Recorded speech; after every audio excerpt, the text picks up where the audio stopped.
Cupincha, Sujaia, eu sou o Rusmé do Curionautas.com.br e hoje eu compartilho com vocês algumas lendas que no passado eram muito contadas no Sul e hoje em dia continuam contando. A lenda dos lobisomens. Segue a adaptação.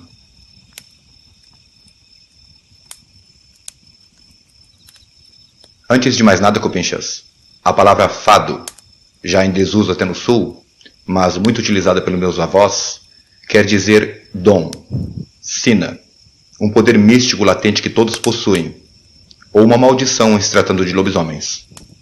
Os lobisomens eram aqueles que, segundo a crença mais antiga das antigas, se transformavam em cavalo, ou um monstro parecido com um equino quando rolavam no chão onde antes houvesse rolado um cavalo ou um burro.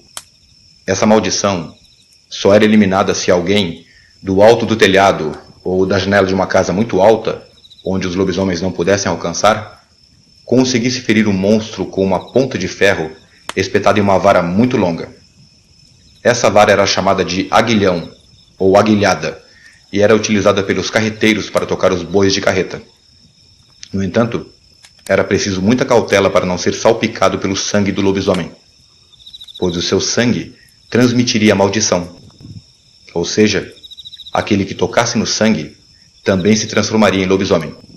Ainda por cima, contam que quem fosse arranhado ou mordido por um lobisomem, daí em diante passaria as noites de lua cheia transmutado na besta infernal. Antigamente, contavam que o lobisomem costumava andar soando como se fosse um cavalo, trotando à meia-noite. Mas o som do trote não era produzido pelo bater de cascos de cavalo, mas sim pelas suas longas orelhas que se chocavam enquanto a besta se movia. Caso visse luz em alguma casa, a criatura se jogava repetidas vezes contra a porta, arranhando, urrando e tentando arrombar só para fazer mal às pessoas.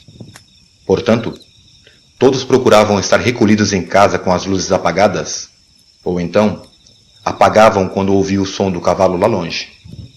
Por isso, na zona rural, os lampiões, velas e candeeiros são apagados bem cedo da noite. Isso ainda nos dias atuais. E claro, essa lenda era muito útil para meter medo em quem gostasse de passar a noite fora de casa, ao mesmo tempo que era uma boa desculpa para os pseudo-lobisomens, os lunáticos, que desse modo aproveitavam para soltar o seu temperamento inquieto e vagar pelos campos. Se bem que justamente esses eram os mais suspeitos de serem lobisomens.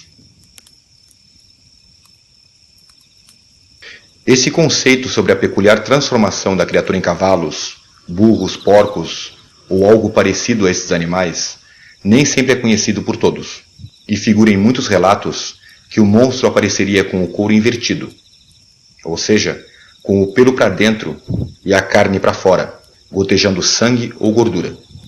Uma verdadeira visão do inferno testemunhada pelo finado Seu João.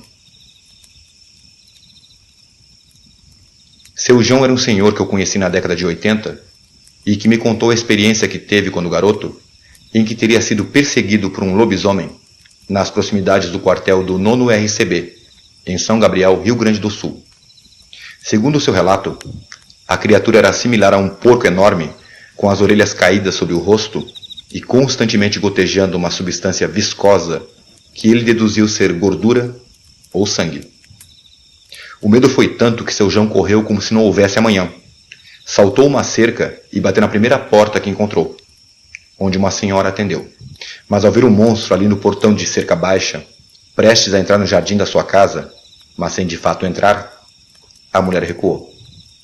Mas Seu João, já aos gritos, implorou por socorro, e a mulher voltou empunhando uma tesoura aberta e rezando em voz alta. Ela entregou a tesoura ao amedrontado garoto e disse: "Segura essa tesoura aberta e vai rezando até a tua casa." Seu João assim fez, e não foi atacado, embora o monstro teria acompanhado ele até a porta de casa. Certa feita, quando eu era um guri, um garoto, eu perguntei à minha avó a respeito de lobisomens. Eu mal terminei a pergunta e ela já me disse: "Não presta falar dessas coisas." Mas como tu já é moço, eu vou te contar. Calmamente, ela mexeu nas brasas do fogão a lenha e começou a me contar que em tempos antigos as famílias numerosas eram comuns, já que a mortalidade era alta e todos os braços eram poucos para trabalhar a terra. No entanto, acreditavam que se um casal tivesse 7 filhos homens, um deles seria lobisomem. E se um casal tivesse 7 filhas mulheres, uma delas seria bruxa. Acontece que a maldição poderia ser evitada, desde quando o filho mais velho batizasse o caçula. Caso contrário, na adolescência, o 7º filho acabaria manifestando o seu dom, o seu fado, em que, dominado por uma força irresistível, ele tenta expulsar o boi ou o touro do seu lugar de dormir. Como geralmente não consegue, já que o touro é um animal arredio, ele vai onde outros animais dormem, o apojaram, ou seja, rolaram pela terra. Se o fadado não tomar o lugar de dormir do cavalo, ele tenta tomar o do burro ou do porco, e não conseguindo em nenhum desses casos, já em estado alucinado, ordena ao mais obediente dos animais, o cachorro, para que ceda o seu ninho, como se diz, ou seja, a sua cama, o seu lugar de dormir. E no calor do ponto onde antes se encontrava o cão, ele dá passagem à maldição e manifesta o seu dom com toda a intensidade, e de forma dramática e dolorosa. Unhas dão lugar a garras, seus dentes caem e brotam presas, sua pele se rasga e se inverte. Após a transformação, a criatura corre por 7 lugares da região com uma matilha de cães em seu encalço, passando por 7 campos, 7 pátios de igrejas, 7 vilas, 7 encruzilhadas, 7 pontes, 7 cemitérios e 7 lagoas, onde nas margens da última volta à sua forma humana, esgotado e sem lembrar do que aconteceu. Se não houver ninguém que desfaça a maldição, o pobre bicho terá que percorrer os 7 lugares por toda a vida. Uma lenda muito antiga conta que havia uma família cujos filhos homens eram 7, e o último deles se tornou lobisomem. Todas as sextas, o som semelhante a cascos de cavalos cortavam o sossego da noite, irrompendo pelas vilas e estradas. Os cães latiam e perseguiam a criatura quando passava, e ninguém tinha coragem de sair nessas noites, pois o monstro atacava e matava aqueles que cruzassem o seu caminho. Certa noite, o irmão mais velho do lobisomem resolveu pôr fim àquela maldição. Como sabia que o lobisomem passava sempre pelo pátio da igreja, todas as sextas-feiras, resolveu esperar por ele na escuridão, do alto do muro, munido de um aguilhão de bois, porque era essa a forma de pôr fim à maldição. Eram já altas horas da noite, quando ouviu o barulho dos cascos, acompanhado pelos latidos furiosos dos cães. O irmão mais velho viu o vulto do lobisomem quando se preparava para passar pelo pátio, e espetou o aguilhão na nuca do monstro. A partir desse feito, o 7º filho viveu todas as noites de sextas-feiras como uma pessoa normal, e muito agradecido ao corajoso irmão que pôs fim à maldição. E é isso, cupinchas. Obrigado por assistirem. Abrax. A lenda do lobisomem é uma das mais conhecidas no sul do Brasil e possui uma conotação estranha, às vezes bem diferente de aparições similares em outras partes do país. Cupinchas, fora as lendas que figuram aqui neste vídeo, ainda existem várias outras de lobisomens que, conforme a aceitação, pretendo compartilhar com vocês. Cupinchas, é preciso frisar que me refiro ao uso da aguilhada, ou aguilhão, para desfazer a maldição.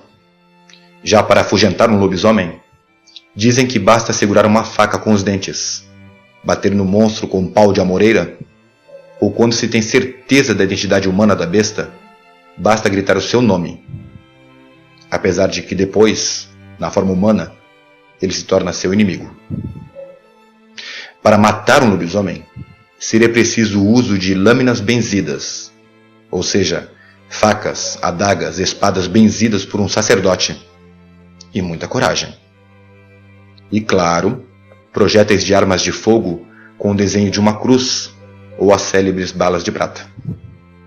A maioria das lendas que ouvi na minha infância, e que estou tratando de reproduzir aqui, são de origem europeia, cultura muito proeminente lá no sul. Portanto, lendas como esta podem ter se originado em Portugal, Espanha, Galícia, Romênia, Itália, Alemanha e adaptadas no passado à realidade de uma região fria e inóspita do Brasil. Só para vocês terem uma ideia, cupinchas, existe uma lei vigente na Argentina que garante o apadrinhamento pelo presidente do país do 7º filho de uma prole do mesmo sexo, a Lei 20.843, e o motivo não podia ser outro: evitar que o afilhado ou a afilhada se torne lobisomem ou bruxa. As características dessa lenda de lobisomem, contada no Sul, são muito similares às da Besta Fera, um mito de Portugal que fala sobre um outro ser com características equinas que dizem se assemelhar a um centauro. O monstro passaria as noites correndo enquanto soa seus cascos, perseguida por uma matilha de cães alucinados e, claro, devorando os azarados que cruzam seu caminho. Falando em devorar, o lobisomem comeria fetos arrancados da barriga da mãe, comeria defuntos, esterco de galinha ou lamberia o sangue e gordura das charqueadas, os locais onde preparavam carne seca. O cardápio desse monstro pode ser bem variado, conforme a versão da lenda, sua época e região. Não se sabe, ou pelo menos nunca me contaram, o porquê do lobisomem aparecer às vezes com a pele ao contrário, ou seja, com a carne para fora. Poderia ser uma transformação incompleta? Seria proposital?